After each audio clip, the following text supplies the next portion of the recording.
Enquanto 2016 não chega, estamos na chamada fase de transição, quando as duas escritas, a antiga e a nova, estão em uso. E as dúvidas continuam. Nós temos, inicialmente, como coloca o artigo 13 da Constituição da República Federativa do Brasil, a língua portuguesa é o idioma oficial da República Federativa.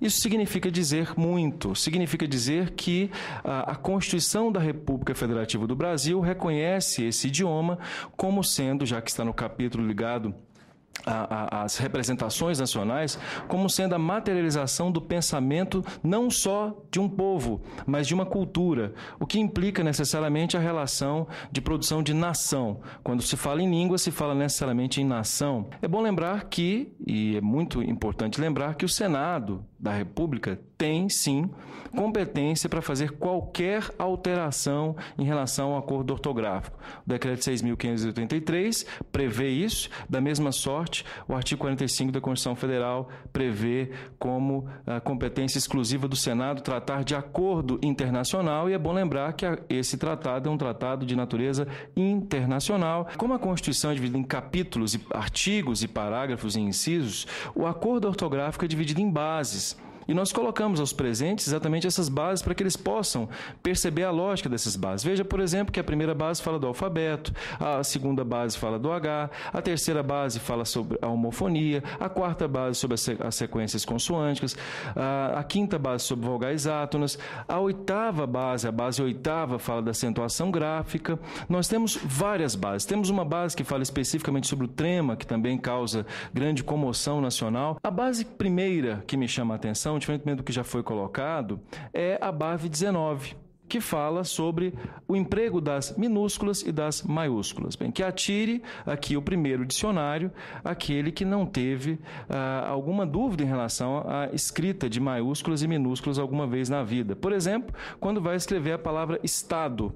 Se escreve a palavra Estado com inicial maiúscula ou minúscula? Como é que se faz? Como é que se grafa? Então, quando se vai, por exemplo, verificar uma palavra com a palavra Estado, não se sabe ao certo, por meio do acordo, como é que essa palavra é grafada.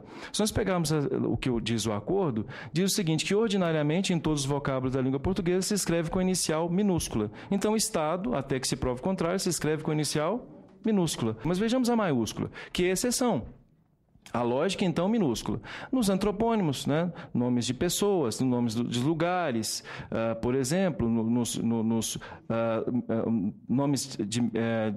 mitológicos, da mesma sorte, nomes de instituições, é o caso, por exemplo, de Senado Federal, é a letra D, por isso que Senado Federal está com inicial maiúscula, e outros casos.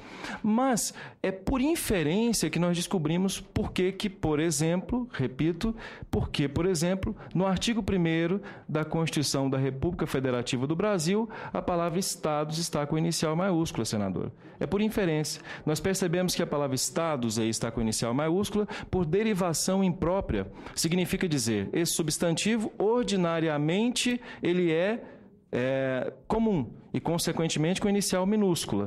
Mas aí nós percebemos que esses estados, nós sabemos de que estados nós estamos falando. E se nós sabemos de que estados nós estamos falando, passa então a inicial maiúscula em razão do que nós chamamos em língua portuguesa, tecnicamente, de derivação imprópria, né, que é a mudança de categoria gramatical. Passa de um substantivo de natureza comum para substantivo próprio. Entendo que isso poderia estar no acordo, porque é algo prático, altamente prático. O hífen é importantíssimo do ponto de vista, inclusive, didático, porque o hífen, ele demonstra o que nós chamamos de composição por justa posição, com noção de composição. Como a própria base 15, que é a base no primeiro artigo é colocado, as palavras compostas por justa posição com noção de composição devem ser colocadas com hífen. A palavra ar-condicionado, né? O colega pode imaginar a palavra ar-condicionado. A palavra ar, sozinha, e a palavra condicionado, em separado, são duas palavras diferentes, por óbvio. Ar é substantivo e condicionado é um adjetivo. Mas quando eu penso no aparelho e vem à minha cabeça a materialização desse aparelho, nós temos a palavra ar-condicionado, que poderia ter outro nome, por exemplo, copo. Mas não, resolveram dar o nome de ar-condicionado. E esse nome, ar-condicionado, materializa uma ideia só, por isso nós chamamos de composição por justaposição. Ao colocar o hífen, fica didático o fato de que realmente é uma palavra composta de duas outras. Mas há alguns problemas. Por exemplo, eu vou pedir para que nós entremos no sítio da Academia Brasileira de Letras. Hoje, todo cidadão que nos ouve aqui pode acessar o sítio da Academia Brasileira de Letras e lá no sítio da Academia Brasileira clicar Volpe e saber como é que é a grafia de todas as palavras de qualquer palavra da língua portuguesa. Mas se eu digito hora extra, vamos digitar hora extra com hífen, para que nós possamos verificar se hora extra tem hífen ou não. E aí nós vamos pesquisar e vai dizer que não é essa palavra. Mas nós, juristas, ficamos um pouco tristes, porque há essa palavra. Há essa palavra. Hora é substantivo e extra, que na verdade é uma redução de extraordinário, pode ser um adjetivo. Né? Imagine que alguém tenha trabalhado em hora extraordinária ou hora extra. Não há hífen, porque são duas palavras diferentes. Bora. Mas quando eu falo do Instituto do Direito Laboral, do Direito do Trabalho, hora extra, aí existe uma noção de composição e há, portanto, composição por suposição. Aqui não vai nenhuma crítica especificamente ao fato de não haver, porque não há também no Aurélio, não há no AIS, mas o que eu quero colocar é a necessidade de se criar um protocolo um pouco mais, senadora, exigente em relação às fontes da ortografia no Brasil. Repito, as fontes da ortografia no Brasil.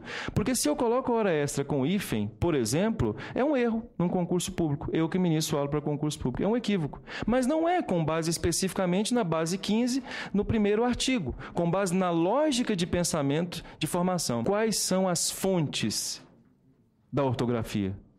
Quais são as fontes? É a nota explicativa da Academia Brasileira de Letras? É o acordo ortográfico? É o vocabulário ortográfico? Porque o Aurélio, o AIS, que são grandes dicionários, são doutrinas. São apenas doutrinas. São pensamentos de alguns lexicólogos sobre determinada palavra, mas não necessariamente eu posso afirmar que sejam fontes legais. E o Senado tem competência para discutir esse assunto. Acho que esse assunto teria que ser um pouco mais discutido, ele me preocupa um pouco. Eu lembro bem que numa Bienal de São Paulo, o grande assunto era a publicação de livros de acordo com a reforma ortográfica. Né? Um pouco antes que isso acontecesse. Só que o texto do acordo é complicado, ele é nebuloso em muitos aspectos. Prova disso é que a editora A entendeu determinada base de um jeito, a editora B entendeu determinada base de outro jeito. Então, se nós pegarmos livros que foram publicados, certamente publicados ali com pressa no mercado editorial, tem aquela coisa de saímos na frente, nós veremos a mesma palavra grafada de duas maneiras distintas. Eu quero entrar agora na questão do hífen. Fala-se aqui no texto oficial daquelas exceções consagradas pelo uso, né? E essas exceções são água de colônia, arco da velha, cor de rosa, mais que perfeito, pé de meia. Por que pé de meia sim e pé de moleque não? Pé de galinha.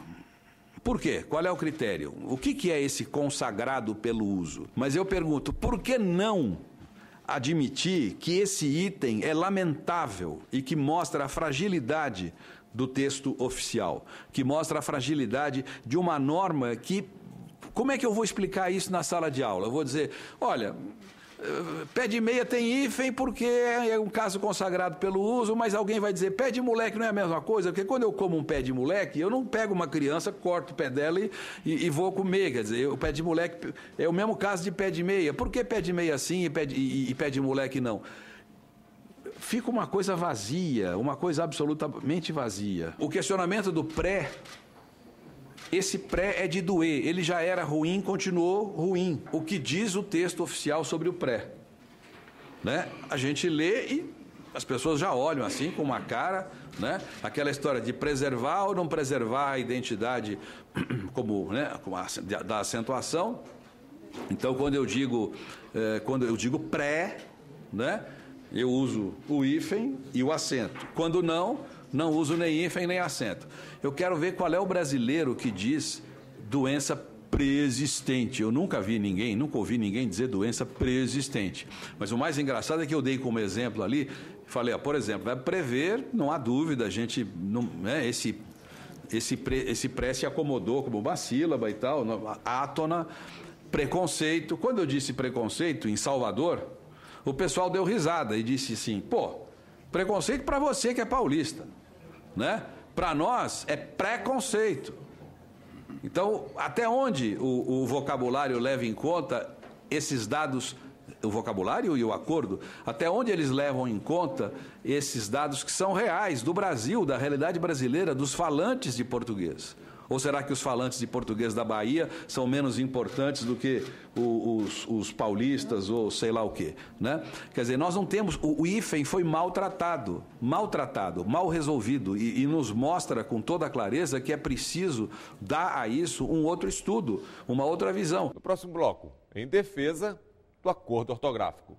Muitas das vozes de resistência apresentam razões destituídas de qualquer fundamentação real.